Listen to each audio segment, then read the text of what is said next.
The Empire had conquered more than 300 worlds. They were tall creatures that looked like giant insects.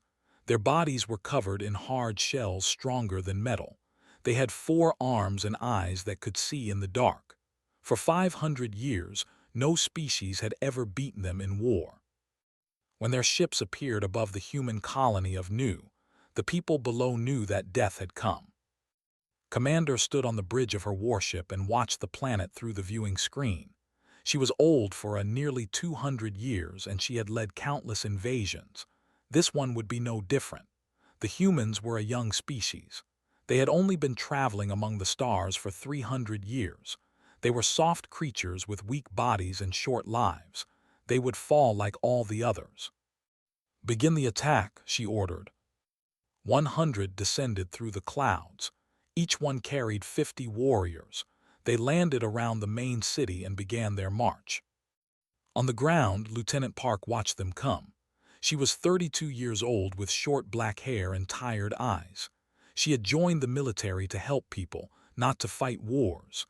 But war had found her anyway. "How many?" she asked. Sergeant stood beside her. He was 55 years old with hair and a scar across his face. He had fought in many battles during his life. He looked through his binoculars and counted the enemy forces. 5,000 at least, he said, maybe more. Closed her eyes. They had only 800 soldiers to defend the colony. The math was simple and terrible. "We cannot win this," she said quietly. "No," agreed, "but we can buy time. There are 20,000 civilians in this city. Women, children, families. If we can hold the enemy for a few hours, some of them might escape." Nodded, she picked up her radio and gave the order that she knew would kill most of her soldiers. "All units, this is Lieutenant Park. We hold the line. No retreat. Buy time for the evacuation." The battle began at sunset. They attacked like a flood. They came in waves, their weapons firing beams of hot energy that melted through walls and armor. The human soldiers fought back with everything they had. Bullets and rockets and grenades filled the air. But it was not enough. It was never going to be enough. Watched her soldiers die one by one. Private fell when a beam hit his chest. Corporal was crushed when a warrior grabbed her and threw her against a wall. Sergeant was torn apart when 3 enemies reached his position. Each death was a knife in his heart. These were her people, her responsibility, and she was leading them to their graves. "Eastern wall has fallen," a voice said through her radio. Then the voice screamed and went silent. "Northern position is overrun," another voice reported. "We are falling back." "There is nowhere to fall back to," said. But she said it to herself because there was no one left to hear. By midnight, only 200 soldiers remained. They had gathered at the entrance to the underground bunkers where the civilians were hiding. This was their last position. Behind them were 10,000 people who were still waiting for evacuation ships that might never come. Appeared at her side. His armor was cracked. Blood ran down his arm, but he was still standing, still fighting. "The emergency beacon reached Earth Command," he said. "They are sending help." "When?" "6 days. Laughed. It was not a happy sound. "We have 6 hours at most." The surrounded them as the night grew darker. Could see their shapes moving in the shadows. Hundreds of them, thousands. They clicked their jaws together, making a sound like 1,000 insects. They were celebrating. They knew they had won. Commander watched from her ship in orbit. She felt satisfaction flow through her body. Another world had fallen. Another species had learned the truth about the universe. The strong survived. The weak died. This was the way of things. "Prepare the victory ritual," she ordered her crew. "Tonight we feast on human flesh." In the bunker entrance, sat with her back against the cold wall. She was so tired. Her rifle was almost empty. Her body was covered in cuts and burns. Around her, the last of her soldiers waited for the final attack. A young soldier named crawled over to her. She was only 19 years old with big eyes full of fear. "Lieutenant," she whispered, "are we going to die?" Wanted to lie. She wanted to say that help was coming, that everything would be okay. But she could not lie to this girl who had followed her orders and fought so bravely. Probably said, but we die so that others might live. That is not a bad death. Nodded slowly. Tears ran down her face, but she did not cry out loud. She held her weapon tight and turned back to watch the darkness. Outside, they began their final advance. They moved slowly, enjoying their victory. There was no rush. The humans had nowhere to run. Commander smiled with her many mouths. Tomorrow, she would report another conquest to the Empire. The humans of Nu would become food and slaves. Their world would become another jewel in the crown. She did not know that far away, deep in space, something was falling toward this planet. Something small and fast and filled with fury. She did not know that the humans had one more card to play.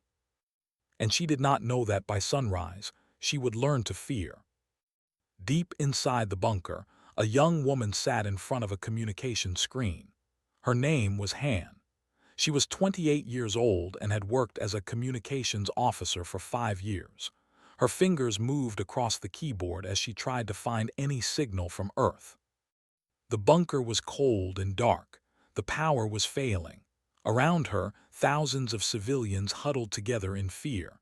Children cried for their parents. Old people prayed to gods they hoped were listening. Everyone knew that the soldiers above were dying for them. Had stopped crying hours ago.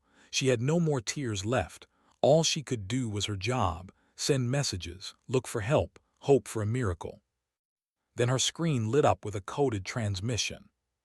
Her heart stopped. She read the message once, then twice, then 3 times to make sure she understood. "Oh my God," she whispered. She stood up and ran through the bunker. She pushed past crowds of frightened people. She climbed up the stairs to the entrance where Lieutenant Park waited with the last soldiers. "Lieutenant," she called out, "Lieutenant Park." Turned to look at her. Her face was pale and tired. She had not slept in 2 days. "What is it?" A message from Earth Command. Was breathing hard. Her voice shook with something that might have been hope or might have been fear. "They sent help. It will arrive in 4 hours." Stepped closer. "Reinforcements, how many ships?" "Not ships," shook her head. "Not soldiers they sent a bulwark." The word hung in the air like a ghost. Felt ice run through her blood. She had heard stories about the bulwark program. Everyone in the military had heard stories, but no one talked about them openly. The bulwark soldiers were classified above top secret. They were the darkest answer to the darkest threats. "One person?" asked. "They sent 1 person against 5,000. "A bulwark is not a person," said quietly. "Not anymore." Outside the bunker, the army waited in the darkness. They had stopped their attack. There was no need to rush. The humans were trapped. Victory was certain. Commander had ordered her warriors to rest and prepare for the final assault at dawn. Then her sensor officer spoke. "Commander, I am detecting something strange." Turned her large eyes toward him. "What is it?" "An object entering the atmosphere. Very small, very fast. It is heading directly for this location." "A missile?" "No, Commander, it is too small for a missile, and it is not made of metal."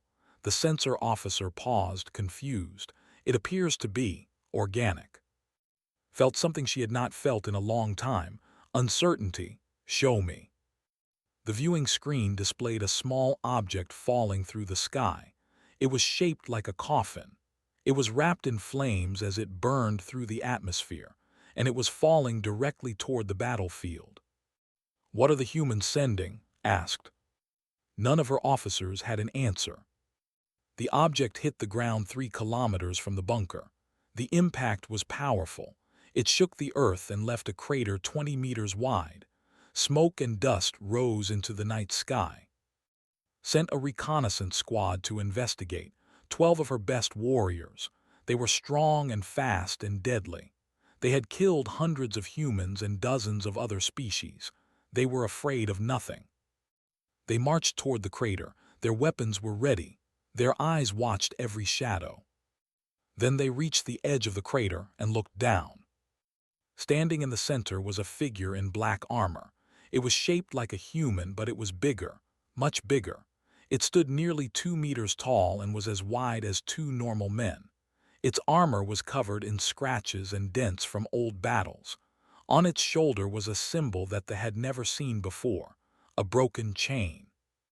The figure looked up at them. Its helmet had no face, only a dark visor that reflected their images back at them. For a moment, nobody moved. Then the figure spoke. Its voice was deep and cold and empty of all emotion. "I am Lee of the Earth Defense Force. Bulwark Unit 7. I am here for the civilians in that bunker. You have 2 choices. Leave this planet now, or die." The squad leader clicked his jaws and laughed. 1 human against 12 warriors. This was a joke, a desperate trick. "Kill it," he ordered. His soldiers raised their weapons and fired. The beams hit the armored figure, but the figure did not fall. The figure did not burn. The figure simply walked forward out of the crater up the slope toward them. And then it began to kill. The squad leader died first. He did not even see the attack. One moment he was standing. The next moment his head was gone. The second warrior tried to run. A hammer made of light and gravity caught him and crushed him into the ground. The third and fourth warriors fired everything they had. The armored figure walked through their fire like it was rain. In 7 seconds, all 12 warriors were dead. The figure named Lee stood among the bodies. He did not celebrate. He did not rest. He simply turned toward the main army and began to walk. In orbit, Commander watched through her drones. Her many hearts were beating fast. Her mandibles clicked with confusion and growing fear. "What is that thing?" she demanded. Her intelligence officer pulled up old records. His voice was trembling when he spoke. "The humans call it a bulwark. There are only 17 in existence. They are," he paused to steady himself. "They are the reason we stopped attacking Earth directly. They are the reason the third invasion failed. Each one of them has killed over 10,000 of our warriors." Stared at the screen. The armored figure was still walking, slowly, calmly, like it had all the time in the world. "Send everything," she ordered. "Kill it now." But deep in her ancient heart, she felt something she had not felt in 200 years. She felt afraid. Before he was a weapon, Lee was a teacher. He taught history to children at a small school in Seoul. He was kind and patient. He loved his job. He loved his students. But most of all, he loved his family. His wife was named. She had a beautiful smile and a laugh that made everyone around her happy. His daughter was named. She was 7 years old with big, curious eyes and a love for drawing pictures.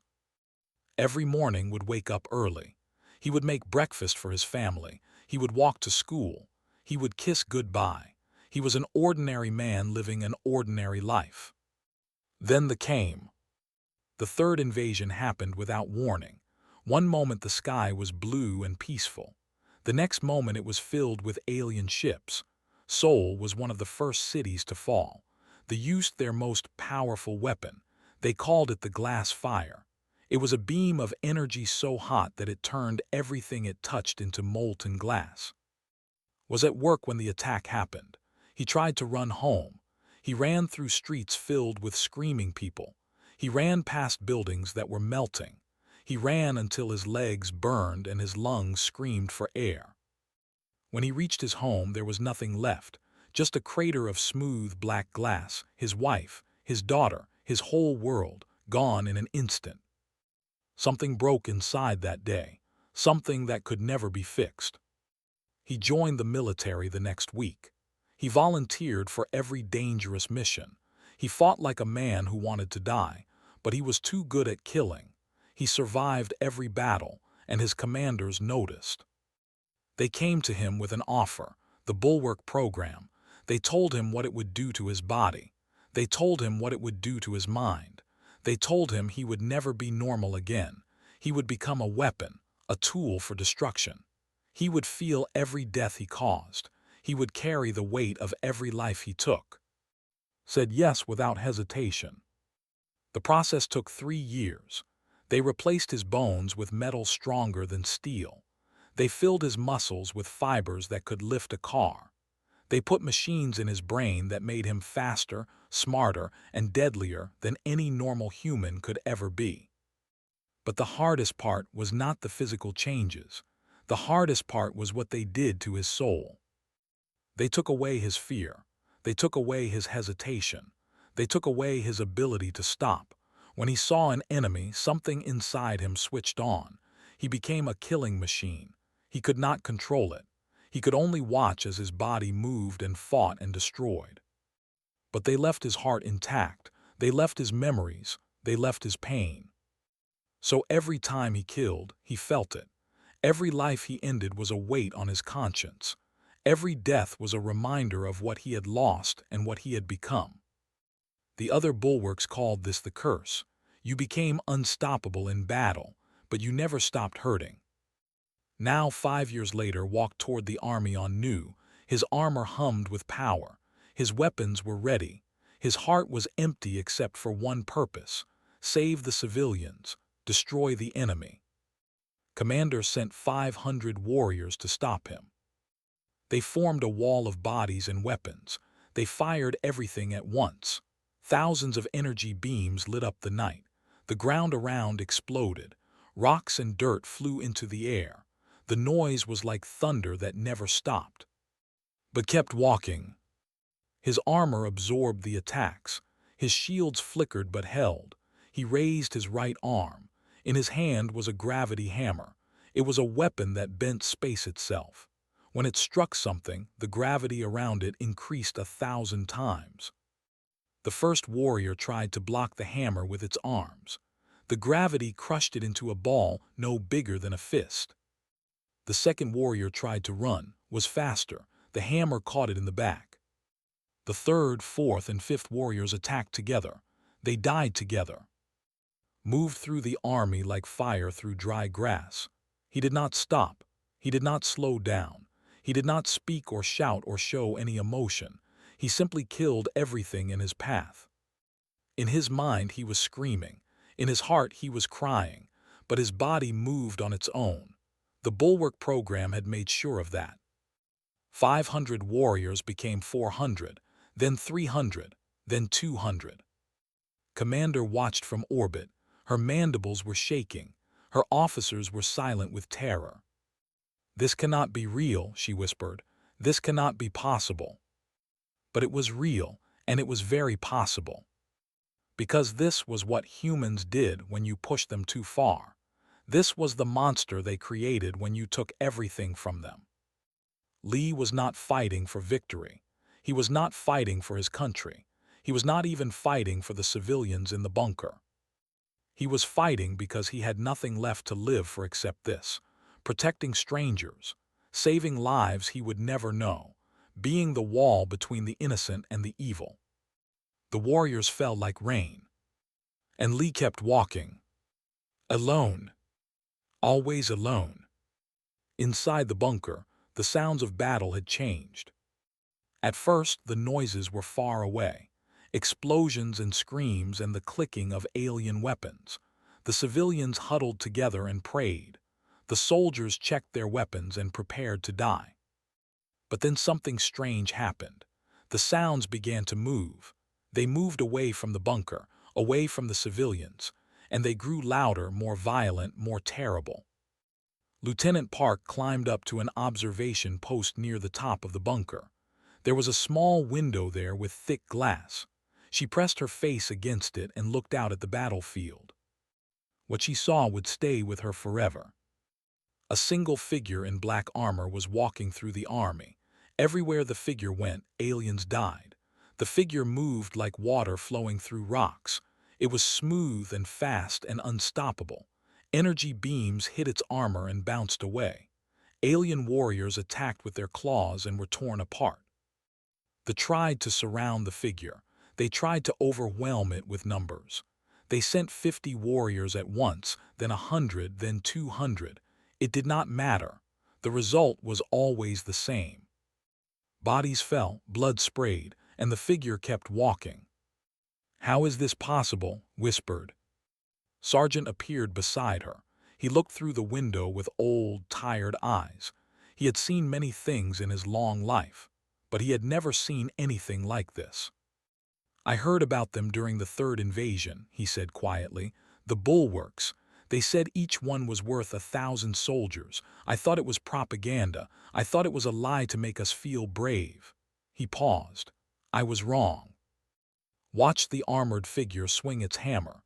3 flew through the air and crashed into the ground. They did not get up.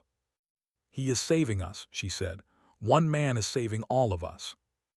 "Yes," his voice was heavy with something like sadness. "But look closer. Look at him between the fights." Did not understand at first. Then she saw what meant.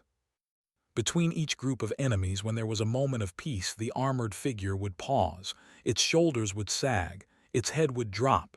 For just a second it looked tired, broken, lost. Then another enemy would appear, and the figure would straighten and become a killing machine again. "He is crying," said. "Inside that helmet, he is crying while he kills." "How do you know?" "Because I know what the Bulwark program does." Scar seemed to grow deeper in the shadows. "They take volunteers, people who have lost everything, people who have nothing left to live for. They rebuild their bodies and make them into weapons, but they leave their hearts alone. They can feel every death. They carry every kill like a stone around their neck." Felt her chest grow tight. Why? Why would anyone agree to that?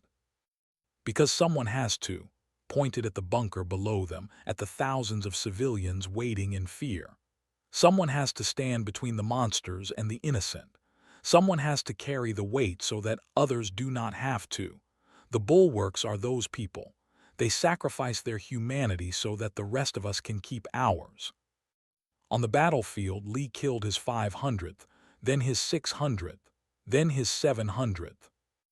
The alien army was falling apart. Warriors who had never known fear were running away. Warriors who had conquered 100 worlds were screaming in terror. The ground was covered with bodies. The air was thick with the smell of death. Commander watched from orbit. Her mind could not accept what she was seeing.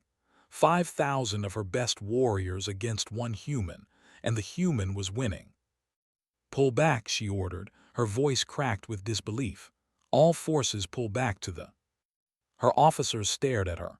Retreat was not a word the Empire used. Retreat was weakness. Retreat was shame. Now screamed, "Pull back now or we all die." On the ground, the warriors heard the order. They stopped fighting. They turned and ran toward their ships, thousands of soldiers fleeing from a single enemy. Did not chase them. He stood in the middle of the battlefield, surrounded by the bodies of his enemies, and watched them run. His armor was covered in blood that was not his own. His weapons were still hot from killing. Inside his helmet, tears ran down his face. He thought of his wife. He thought of his daughter. He thought of the peaceful life he used to have. All of it was gone now. All of it had burned away in the glass fire 5 years ago. This was all he had left, this purpose, this duty, this endless, painful march from one battlefield to the next. The last lifted off and flew toward orbit. The alien army was gone. The colony was saved. Stood alone in the darkness and felt nothing but empty. Victory had come, but for him there was no joy. There was no celebration. There was only the weight of 800 deaths pressing down on his soul, joining the thousands that were already there. He turned toward the bunker and began to walk. The civilians were safe. That was all that mattered. That was the only thing that kept him moving forward. The bunker doors opened slowly. Lieutenant Park stood at the entrance with the last of her soldiers. Behind her, thousands of civilians gathered in the tunnel. They had heard the sounds of battle fade. They had heard the alien ships fly away. Now they wanted to see what had happened. The armored figure walked toward them through the early morning light. The sun was just rising over the mountains. Orange and pink colors filled the sky. It was beautiful. It was peaceful. It looked like the start of a new day. But the battlefield told a different story. Bodies covered the ground as far as could see. Hundreds of warriors lay dead in the dirt. Their blood had turned the soil dark. Their weapons were scattered like broken toys. And walking through all of this death was a single man in black armor. Lee stopped 10 meters from the bunker entrance. He stood still for a long moment. His armor was cracked and dented. Burn marks covered his chest plate. He had taken many hits during the battle, but he was still standing, still breathing, still alive. Stepped forward. She did not know why. Something inside her moved on its own. She walked toward this man who had killed an army. She walked toward this weapon who had saved them all. When she was close enough to touch him, she stopped. She looked up at his helmet. She could not see his face, only darkness behind the visor. "Thank you," she said. Her voice was small but steady. "You saved us. You saved all of us." For a long moment there was silence. Then a soft hissing sound came from the helmet. The visor retracted. The face underneath appeared. Had expected a monster. She had expected something inhuman. Cold eyes, hard features, the face of a killer. Instead, she saw an ordinary man. He was maybe 40 years old. His face was tired and worn. There were lines around his eyes from too much pain and too little sleep. His cheeks were wet with tears, fresh tears still falling. He looked at her with eyes that held an ocean of sadness. "Get your people to the evacuation ships," he said.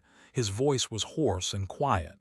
"They will come back. They always come back. You need to leave this planet." "What about you?" asked. Looked past her at the bunker, at the faces of the civilians peeking out from the darkness. Men and women and children, families, lives that would continue because of what he had done tonight. "I go to the next fight," he said. "There is always a next fight." Felt tears forming in her own eyes. She did not know this man. She did not know his story, but she could see his pain. It was written on his face like words on a page. "What is your name?" she asked. "Ali." She said the name carefully like it was something precious. "Thank you. We will remember what you did here. We will tell our children, and they will tell their children." A small smile appeared on his face. It was sad and broken, but it was real. "That is enough," he said. "That is more than enough." He turned to leave. His heavy boots crunched on the dirt. His armor hummed as he started walking toward the horizon. "Wait," a small voice called out. A little girl ran out of the bunker. She was maybe 6 years old with pigtails and a dirty face. Her mother tried to grab her, but she was too fast. The girl ran up to and stopped in front of him. She looked up at his towering armored form. She was not afraid. In her small hand, she held a flower. It was a simple yellow flower that she must have picked before the attack. It was wilted now, but still alive. "This is for you," she said. "My mommy says flowers make people happy. You look sad, so I want you to have it." Stared at the girl. For a moment he did not move. Then slowly he knelt down. His massive armored body lowered until his face was level with hers. He took the flower gently. His huge metal fingers held it like it was made of glass. "What is your name?" he asked. Looked at the flower. Then he looked at the little girl. In her face he saw something that almost broke him. He saw his daughter, the one he had lost in the glass fire. "Thank you," he whispered. "I will keep this forever." He stood up. He placed the flower carefully in a small compartment on his armor, close to his heart. Then he turned and continued walking. The survivors of Nu watched him go. The soldiers, the civilians, the children, all of them stood in silence as the lone figure disappeared into the distance. No one cheered, no one celebrated.